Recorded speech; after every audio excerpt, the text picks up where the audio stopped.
Hey YouTube, what's going on? Gonna be doing something a little different today. I'm not gonna be doing your average beer review. I'm actually kickstarting a new series of reviewing breweries themselves.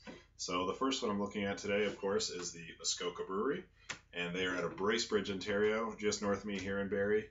Gonna be breaking down their core offerings, which I have with me here, and gonna be looking at quality of their products, the variety or product selection, as well as the brewery location. I'm also going to be evaluating them on product availability and their level of innovation.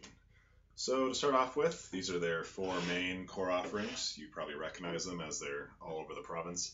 The most accessible one here is the Muskoka Craft Lager. It's been out now for a number of years, and it's your standard American pale lager. This one, of course, it's just under the standard 5%. It's 4.8 and 13 IBU, so not very bitter. Smooth, refreshing, clean aftertaste. I have had this one. I have reviewed it. It's a little heavier in body than your typical, like your Budweisers, your Labatt Blues. But someone that drinks that kind of beer, like they could easily get into this. They could transition to an actual lager. I just like to say, if you drink the blue or the Canadian or the Bud, shame on you. Get into this stuff here. So easy drinking lager. It is what it is. It's meant as a transitional beer. It's meant for people to get off the big guys and start off into craft beer and be introduced to the Muskoka Brewery. So once you've adjusted to a craft lager, you can step up to their number one seller. This is their Muskoka Cream Ale. This is also the first beer they produced, going back as far as '96, I believe. A cream ale is an ale that's almost designed to mimic a lager. It's very smooth, creamy, but of course it is an ale versus a lager, so it's got more of those floral, citrusy notes. There'll be more of a hop presence in this. It'll be a little more bitter than a lager, but overall very easy drinking, perfect cottage beer. I pick the pair of these up all the time in cottage country over the summer. Great easy drinking beers, great for the docks. Yeah, so that's the lager and cream ale. More recent edition they put out. This is their dry hopped session IPA. This is the Muskoka Detour. It's a low ABV IPA. So a session IPA has the big hop flavor, the big bitterness of a standard IPA, but it's almost like an IPA light, so you can drink more than one of them. It's a perfect summer beer. Very hoppy. I got into this, I don't know, a year or two ago. I wasn't the biggest fan of IPAs, but this was quite accessible and great for a hot summer day. And then this is their Mad Tom IPA. So this is their standard IPA, 6.4% I believe, and quite hoppy, something in the 70 IBU range. It's a hot bomb. When I was new to IPAs, I wasn't a big fan of Mad Tom, but it has grown on me. This is something you work your way up to if you're new to craft beer. It'd be something similar to, say, the Smash Bomb Atomic IPA from Flying Monkeys here in town. More of an aggressive beer, but great once you have that. Once you get your palate accustomed to hop bitterness. Now they also make a double or imperial IPA. That's known as the Twice as Mad Tom. I think it technically is a year-round core offering, but they only sell it in 6-packs, so I didn't feel like picking up a 6 for this review. So those are the four main offerings. So I'm going to rate them on 5 criteria, the first being product quality. So what do I personally think about these beers?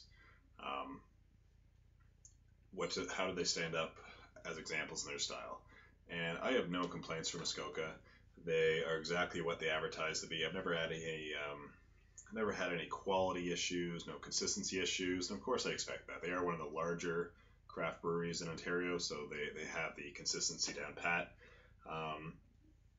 No issues with quality. I'm going to give that an 8.5 out of 10. So product quality, 8.5 out of 10. For product selection or variety, so this is, what is their portfolio? What do they offer? Again, we have a lager, a cream ale, IPAs, you got your session, your regular, your double. They also have an imperial stout, that's their winter beard, and a barrel aged version of that, that's the winter jack. And then they have kind of like a set rotation of seasonals. So they make a harvest ale in the fall. They have a pair of wheat beers, that's their summer weiss in the summer, winter weiss, which is a dunkel for the winter months. And more recently, they've been putting out this Moonlight Kettle series, so it's more small batch, more experimental. But they are missing some other categories. Like they don't have a porter. They used to have a dark ale, but they've since dropped that, I believe, replaced by Detour.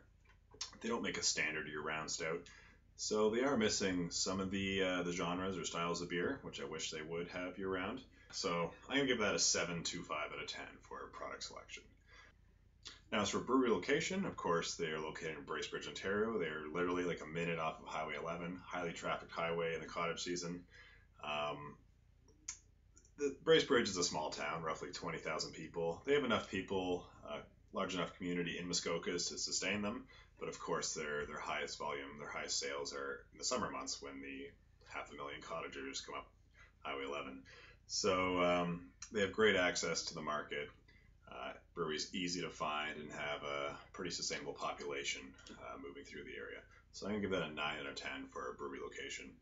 As for product availability, this is how easy it is for myself personally to get access to these beers.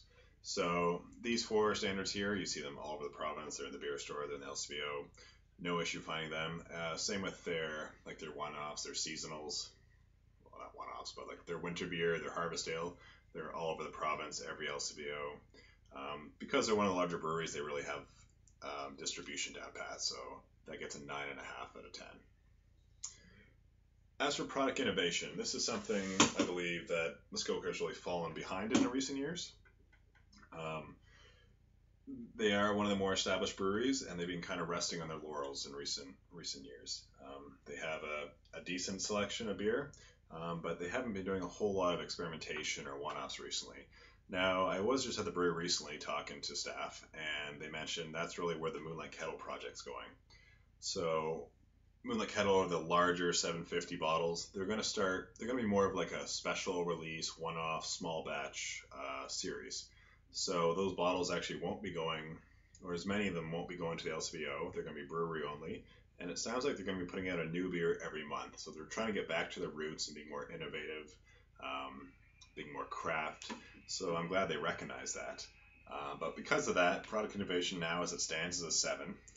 Of course, if this was 5-10 years back, it would be higher because a lot of the now established brands would have been experimental and new to the brewery then. But as it stands, 7 out of 10 for innovation, but I see improvements coming in the near future. So as an average, that's 8.25 out of 10. They're a great brewery, have great beer, one of my favorite top 5 breweries in the province.